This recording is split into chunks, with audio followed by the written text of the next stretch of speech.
They laughed when she walked into the trial hall, a human girl from a Deathworld, wrapped in nothing more than an oversized red scarf. No armor, no weapon, just calm eyes that didn't belong in a room full of apex predators. They called her fragile, harmless. But when the simulation dragon turned its gaze on her, and she pulled that scarf aside, the laughter died. The tattoo beneath wasn't ink, it moved. And when it glowed, the station itself remembered what kind of monsters Earth truly breeds. If you love stories where humanity isn't just surviving, but terrifyingly underestimated, you're in the right place. Hit that like button, subscribe, and share this story with someone who still thinks humans are the weakest species in the galaxy. Trust me. After this one, they'll think twice before laughing at anyone from Earth. The thing about Academy kids from the core worlds is, they think danger looks loud.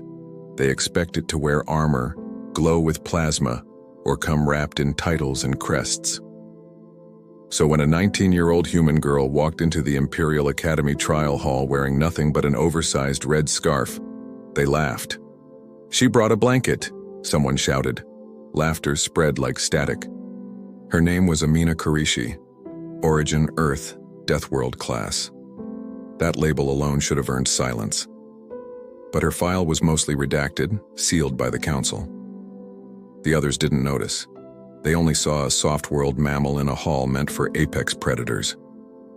Amina didn't respond, didn't flinch. She just touched the scarf, like someone checking the lock on a cage.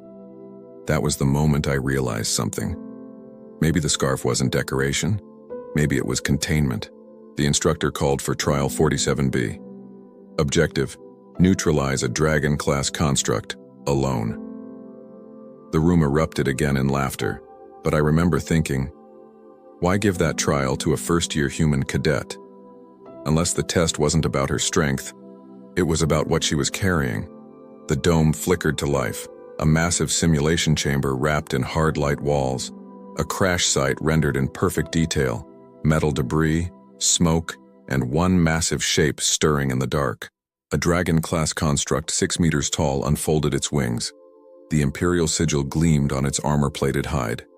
It was an apex predator built by science, a weapon that obeyed no one but its code. The cadets leaned forward, grinning. "She won't last 10 seconds. Tar of House Viren sneered. But the dragon did something no program ever had. It stopped. Its glowing eyes locked onto Amina, then tilted, almost, recognizing her. The instructor frowned. "System, pause sim. Access denied." The display flashed. Council override engaged. Every voice in the room went silent. If the council had locked the simulation, it meant this wasn't an accident. They wanted to see what happened next. Amina stood calmly, dust swirling around her boots. "Declare enhancements," the instructor barked. She said quietly, "It's sealed." He asked who sealed it. She lifted her gaze, unflinching. "My grandmother, on Earth." The silence that followed felt ancient. Even the dragon seemed to wait, like it too knew that name. Amina didn't posture, didn't glow or shout like psionics do.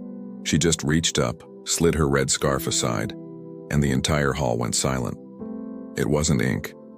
It was motion. The dragon tattoo on her neck and shoulder shimmered in living geometry. Ancient Terran myth fused with glowing Technic lines. The scales shifted like something alive was moving just beneath her skin. Then, it lit up. Emerald and gold, the light of an ancient forest breathing through her veins. The simulated dragon inside the dome froze. Then, it bowed. Not in confusion, in obedience. She said down. Someone whispered. And the 6-meter construct obeyed like a tamed hound. Every cadet in that room felt the hierarchy collapse. A human, the species they mocked, had just commanded an Imperial war construct with a word. Tar of House Viren stammered. "A trick, some hologram." Amina looked up through the glass. Calm, steady. "It's not for you."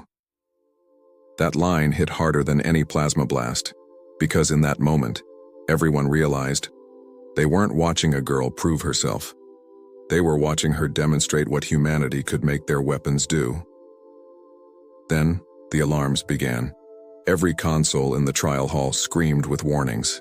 The Dragon Construct ES data signature wasn't the only one reacting.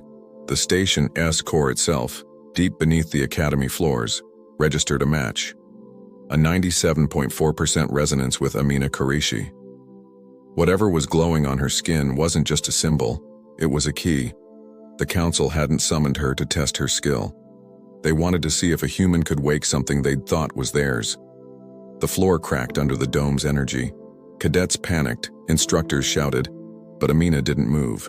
She whispered, "This is why we don't show you." Her voice was calm, almost sad. "You want to own everything you see." Then she touched the glowing dragon and began to hum. Not a command, not a spell, a lullaby, a human lullaby. The cracking stopped. The core stabilized. Even the war construct curled down, silent and obedient. In 5 minutes, she had done 2 impossible things. She woke what they thought they controlled, and then she put it back to sleep. That wasn't power. That was heritage.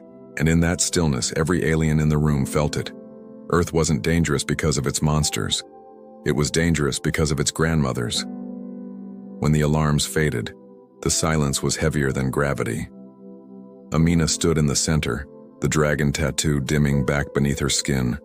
No celebration, no pride, just quiet certainty.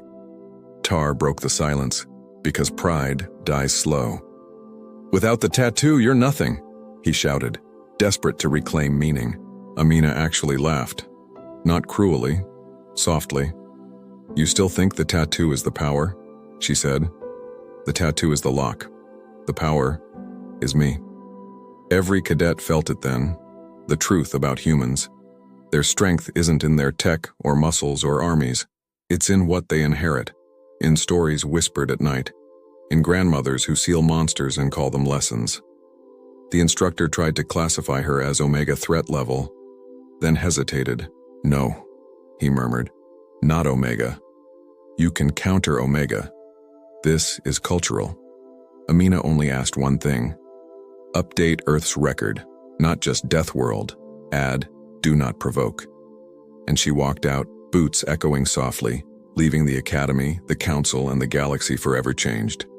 Later that night, the recorder, a quiet cadet named Rojan Vu, broke protocol and checked the Council archives.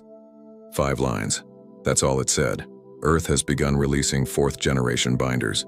They appear non-threatening. They are not. Containment fails if provoked. Recommendation: laugh less. He stared at those words until the letters blurred. Somewhere deep beneath the station, the Dragon Core pulsed once, in rhythm with a heartbeat that wasn't mechanical. That's when the galaxy finally understood. Humans don't conquer through strength. They conquer through endurance, through patience that outlasts MPs, through a will that doesn't need to shout, because it already knows how this story ends. They laughed at the Deathworld human girl. Then she pulled her scarf aside, and the dragon tattoo glowed. And from that day forward, the galaxy spoke of humanity in whispers, because the softest creatures came from the hardest world, and they only ever show their fire when someone laughs first.